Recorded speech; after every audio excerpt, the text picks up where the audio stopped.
for boxing and more. Shout out to the LDBC. Hey, I want to come in here and talk a little boxing right quick. So I was saw a video online. Oh, actually, it was a YouTube video where you know, Anthony Joshua was saying that they want Deontay Wilder fight at 13. They're back on that again. They want Deontay Wilder. Wilder needs to agree to terms, go ahead and make the fight happen. But the thing that I'm gathering from all of it, and you know, every once in a while, I overlook some things because I'll take some, you know, I'll take and read something, and one portion of it gets me excited, either good or bad, and I don't particularly delve into all the details as in depth as I would like to, just because I kind of get pissed off with what I'm watching or reading. But in this instance, it seems as if it's one of those, we really want this fight, but the offer is what the offer is, and it's a take it or leave it type situation. And that kind of reiterates some of the things that have come out of the Anthony Joshua side with you know, Wilder needs to be realistic with the negotiations. Wilder needs to realize his value and so forth and so on. You know, so it makes me want to believe that, you know, that's the case much more.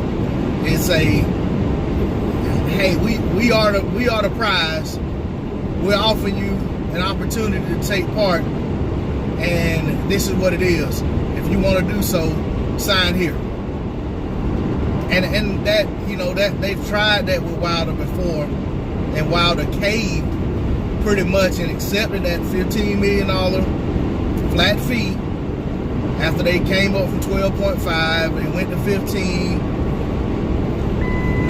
Not many, if any of the terms were in Wilder's favor. Fight in the UK.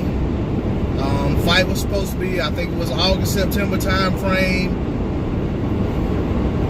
in Wembley, at Wembley. Supposedly,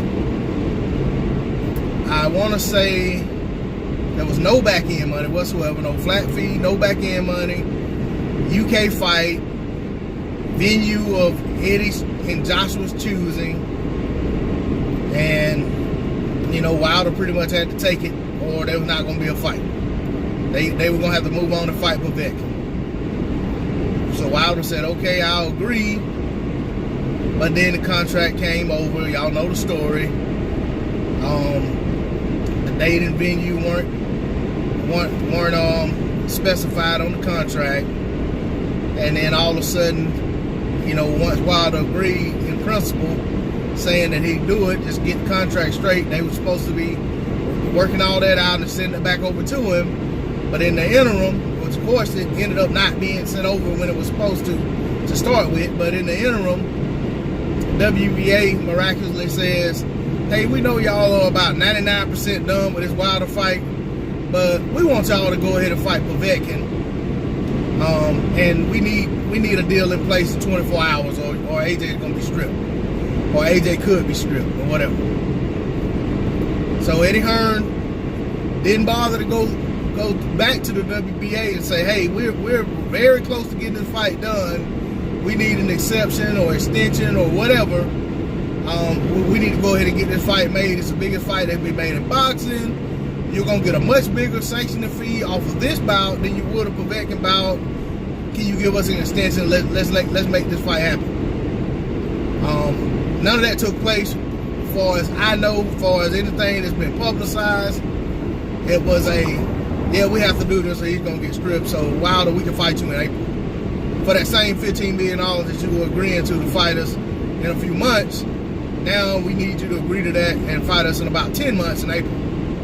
And Wilder basically said, no way in hell, and backed out of it. And then Eddie came back and said, well, we can go ahead and have you sign a 2-fight deal where we'll give you $20 million.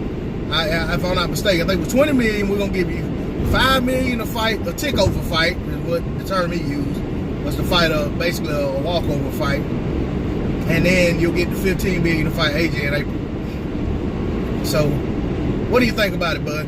And Wilder pretty much just stonewalled him at that point and said, y'all playing, and moved on. So now Wilder got the Fury fight in hand, fight that Eddie said wasn't gonna happen.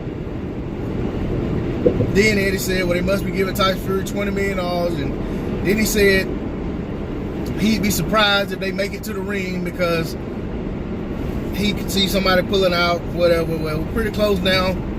Hopefully that doesn't happen. The fight really goes to fruition. Now he's on some Wilder has to do 1 million pay-per-view buys to get 50-50. And so forth and so on. So I'm still of the thinking that they do not want this fight, but they will make and will take this fight if everything is in their favor. Just like they didn't want the fight, but if Wilder would have took that 12-5, they'd have made that fight happen, because Wilder taking 12-5 flat fee or even 15 million flat fee in a fight of this magnitude is them robbing the bank. If they can get him to take that, and they keep all the back end money from both pay-per-view markets. And by both, I mean the US pay-per-view market and the UK pay-per-view market. And my whole thing with all of that was, from the get-go, to me, I said, and when it comes to the pay-per-view, let Wilder get the US pay-per-view money, let AJ get the UK pay-per-view money, and see who brings home the biggest check. I guarantee Wilder will get the larger percentage of the pie if they done it that way. So that's not gonna happen. But my whole thing is it's a, we don't want this fight, but if we can get a big enough sum of money or big enough percentage of the pie to take it, we'll do it. And I think they're back at that same thinking now, even though they've increased what they'll give Wilder as far as saying a percentage. But I've heard numbers from 20 to 40 as far as what that offer that they said they sent over was. I know that it was reported 40 initially, then I've heard 20. So who knows what it was? I mean, but the reality is that the offer wasn't even entertained, because Wilder's team already said, we're going to take care of our business first, and then we'll welcome negotiations, because we need to see what this fight's going to do. They need to make sure Wilder's going to win the fight, first and foremost, and go from there. And I understand Eddie saying that they're assuming Wilder wins the fight, but assuming Wilder wins the fight doesn't account for how he wins the fight. It doesn't account for how the fight does from a pay-per-view standpoint, or even from a gate standpoint. And the revenue that the fight brings in matters, because in these negotiations, the holdup has always been about revenue. So that needs to be taken into consideration. I think from my standpoint, just to put this in terms that everyone can understand, when I say they'll take the fight if they get a big enough piece of the pie, it's like you have a job that's paying you decent money. Just say you got a job and you're making $55,000 a year, and you're okay with it.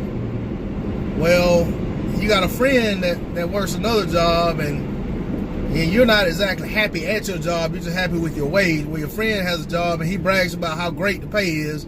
I mean, how great the atmosphere is at his job. But then you go to his job and he works at a cattle processing plant, and you are like, man, I can't work around this stench every day. But he's already talked to the boss about you may be interested. So the boss comes and talks to you and says, hey, I really heard some good things about you, and we really need somebody like you on our team. That's one thing where, you know, you would say, okay, I really don't want to work around this, but if you make it handsome enough for me, make the offer attractive enough, I can tolerate this stench. So, I tell you what, I make 55 at my current job. If you pay me 65 and up, I'll be glad to leave there and come work around this every day, because I heard the atmosphere is great other than the stench. So, you know what I'm saying? That's the way I look at that.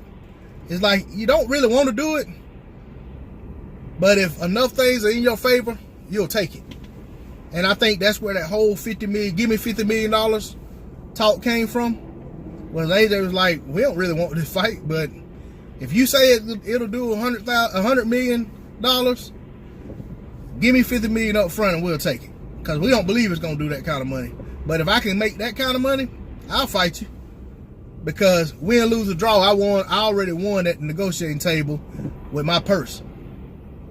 But then once that got offered and Eddie Hearn and Barry Hearn looked at it and realized that wasn't exactly the best deal for Matchroom, it wasn't the best business for Matchroom boxing, they talked Anthony Joshua out of that. So, and as we know, Joshua couldn't have signed anything anyway, because Eddie says he signs for Anthony Joshua because some kind of way he's contractually bound to Eddie signing for him. You know, Eddie like has power of attorney over him or something. I have no idea what it is. It's strange to me. But anyway, I done got in some kind of little traffic jam up here, so I'm gonna get off the phone and pay attention before I run into the back of somebody's car or somebody runs in the back of my truck. Get on off here. Shout out to the LDBC. To my subscribers, I thank you for your subscription. Anyone who hasn't subscribed to the channel, I ask that you please subscribe. Trying to get this subscriber count up, trying to grow this channel. Please hit that like button and hit that bell icon for me and drop a comment in the comment section. I'm out. Peace.